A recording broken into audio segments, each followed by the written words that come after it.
नमः शिवाय। हरे कृष्णा। बहुत बार ऐसा देखने को मिलता है कि जो ज़्यादा भगवान का पूजा पाठ करता है वही सबसे ज़्यादा दुखी होता है, जबकि कोई नास्तिक व्यक्ति जो भगवान को नहीं मानता, कभी पूजा पाठ नहीं करता, वह सबसे ज़्यादा सुखी जीवन जीता है। यह सब चीज़ें देखकर कभी कभी लगता है कि भगवान गलत हैं, भगवान का न्याय गलत है। यह कोई कहानी नहीं है, यह हर किसी के साथ होता है। प्रिय भक्तजनों, इस वीडियो के माध्यम से हम आप लोगों को इसके पीछे का कारण, इसके बारे में बताएंगे। भगवान भोलेनाथ ने इसका स्वयं उत्तर दिया है कि आखिर ज़्यादा पूजा पाठ करने वाले लोग दुखी और परेशान क्यों रहते हैं।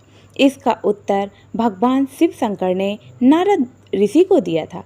इसका वर्णन शिव पुराण में किया गया है। तो चलिए जानते हैं ज़्यादा पूजा पाठ करने वाले व्यक्ति दुखी क्यों रहते हैं। नमस्कार दोस्तों, आप सभी का स्वागत है हमारे चैनल प्रभु में आस्था में। वीडियो को पूरा जरूर देखिएगा। वीडियो अच्छी लगे तो लाइक कीजिएगा। चैनल पे पहली बार आए हैं तो प्लीज सब्सक्राइब कीजिएगा। एक बार कैलाश पर्वत पर भगवान शंकर के पास नारद मुनि पहुंचते हैं और नारद मुनि बड़े ही व्यतीत लग रहे थे। तब भगवान शिव ने उसका कारण पूछा तो नारद मुनि ने उन्हें प्रणाम करते हुए कहा, हे प्रभु, हे नाथों के नाथ, हे भोलेनाथ, हे देवाधिदेव, मेरे मन में एक प्रश्न चल रहा है, कृपया आप उस प्रश्न का निवारण करिए। हे प्रभु, हे भोलेनाथ, जो लोग ज़्यादा पूजा पाठ करते हैं वह ज़्यादातर दुखी और परेशान क्यों रहते हैं? इसके पीछे कारण क्या है?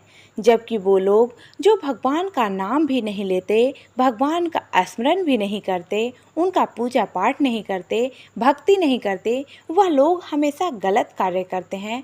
उन लोगों को जीवन में सुख मिलता है, ऐसा क्यों है? हे भगवान, इसके पीछे का रहस्य मुझे समझाने का प्रयास करें। तब भगवान शंकर ने कहा, हे नारद जी, जो मैं कहने जा रहा हूँ उसे ध्यान पूर्वक सुनिए। जो व्यक्ति सबसे ज़्यादा पूजा पाठ करता है वही सबसे अधिक दुखी क्यों रहता है? आगे भगवान शिव शंकर ने कहा, हे नारद जी, मैं इसे आपको एक कहानी के माध्यम से बताता हूँ, सो बड़े ही ध्यान से सुनिएगा। एक गुरु के दो शिष्य थे, दोनों ही पढ़े लिखे थे, विद्वान थे। दोनों में फर्क सिर्फ इतना था कि एक भगवान को मानने वाला था और दूसरा भगवान को ना मानने वाला था, नास्तिक था। एक ऐसा था जहाँ पर भगवान की कथा होती थी, जहाँ सत्संग होता था, जहाँ भजन होता था, वहाँ दौड़ा दौड़ा चला जाता था और भगवान की पूजा पाठ करने लगता था। और दूसरा शिष्य इन सब चीज़ों से काफ़ी दूर था। वह शराब पान भी करता था, वेश्याओं के साथ गमन करता था तथा सारी बुरी आदतें दूसरे शिष्य में थी। एक दिन क्या हुआ, एक शिष्य शराब पीकर अनाप शनाप बोलते हुए रास्ते में पैदल चलते हुए अपने घर को जा रहा था। अचानक उसको रास्ते में पैसों से भरा एक बैग मिल गया। उसकी खुशी का ठिकाना नहीं रहा। वह जोर जोर से चिल्लाते हुए सबको बताने लगता है, अरे आज तो मुझे पैसों से भरी बैग की थैली मिल गई, मेरा जीवन सफल हो गया। इन सब पैसों से अपने जीवन की आवश्यकताओं की पूर्ति करूँगा। वही दूसरा मित्र मंदिर से भजन करते हुए अपने घर को जा रहा था। अचानक उसके पैर में एक बड़ी सी कील चुभ जाती है, रक्त निकलने लगता है। ठीक उसी समय दूसरा शिष्य भी वहाँ पहुँच जाता है और हंसते हुए कहता है, क्यों, तुम ही तो हो जो सबसे ज़्यादा भगवान को पूजा पाठ करते हो, भगवान का भजन करते हो। क्या दिया तुम्हारे भगवान ने तुम्हें? देखो, मैं कभी मंदिर नहीं गया, मैंने कभी कोई अच्छा काम नहीं किया, घर में भगवान का मंदिर भी नहीं है, मैंने कभी अपने घर में सत्यनारायण भगवान की कथा नहीं सुनी, भगवान भोलेनाथ की पूजा नहीं की, ना ही कभी भगवान के सामने माथा टेका। फिर भी मैं कितना प्रसन्न हूँ, अमीर हूँ, मेरे पास पैसों की कोई कमी नहीं है, मैं सबसे ज़्यादा सुखी जीवन जी रहा हूँ। अच्छे शिष्य को उसकी बात चुभ गई। उसके मन में विचार आया कि हाँ, यह तो सच बोल रहा है।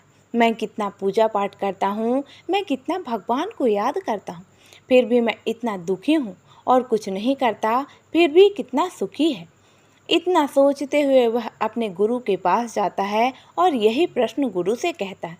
गुरुजी मुस्कुराते हुए बोले, भगवान जो भी करते हैं अच्छे के लिए करते हैं, जिसकी जैसी योग्यता होती है उसको उसी के अनुसार फल मिलता है। अगर तुम्हारे प्रश्नों का उत्तर तुम जानते हो, भगवान ने तुम्हारे पैर में कील क्यों चुभाई और उसको पैसों से भरी बैग क्यों मिली, तुमने पिछले जन्म में बहुत पाप किए थे, इसीलिए तुम्हारी आज मौत होने वाली थी। तुम बच गए क्योंकि तुम मंदिर गए थे, तुमने भगवान की पूजा की थी। यही कारण है कि तुम्हारी मौत ना हो सकी और सिर्फ तुम्हारी पाँव में एक कील चुभी। अब तुम अपने मित्र की बात सुनो। अब तुम्हारे मित्र की बात करते हैं। पूर्व जन्म में एक महान महापुरुष था। वह एक ऋषि था, इसीलिए उसकी आज किस्मत बदलने वाली थी। करोड़ों की संपत्ति का मालिक बनने वाला था, मगर इस जन्म में उसने कोई भी अच्छा काम नहीं किया, इसीलिए पूर्व जन्म के फल के अनुसार उसको आज थोड़ा सा ही पैसा मिला, जबकि वह अरबों का संपत्ति का मालिक बनने वाला था। हे शिष्यों, भगवान को दोष देना छोड़ो, अपने वर्तमान के समय का सदुपयोग करो, जीवन अपने आप सुधर जाएगा। आगे भगवान शिव ने नारद से कहा, हे नारद, पापी मनुष्य अपने पिछले कर्म का फल इस कर्म में भोगता है, इसीलिए वह सुखी रहता है।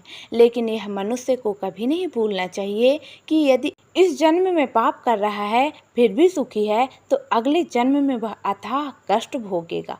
तो इसलिए भगवान की भक्ति से किसी भी मनुष्य को अपना मुंह नहीं मोड़ना चाहिए, उससे कभी भी निराश, परेशान, हैरान नहीं होना चाहिए। भगवान जो भी करता है अच्छे के लिए ही करता है, इसलिए मनुष्य को धैर्य धारण करके अपने जीवन को जीना चाहिए और हमेशा सद्गति और भगवान का पूजन, अच्छे कर्म करना चाहिए, ताकि उसका आने वाला भविष्य, अगला जन्म सुधर सके और उसे सुख, शांति और समृद्धि मिले।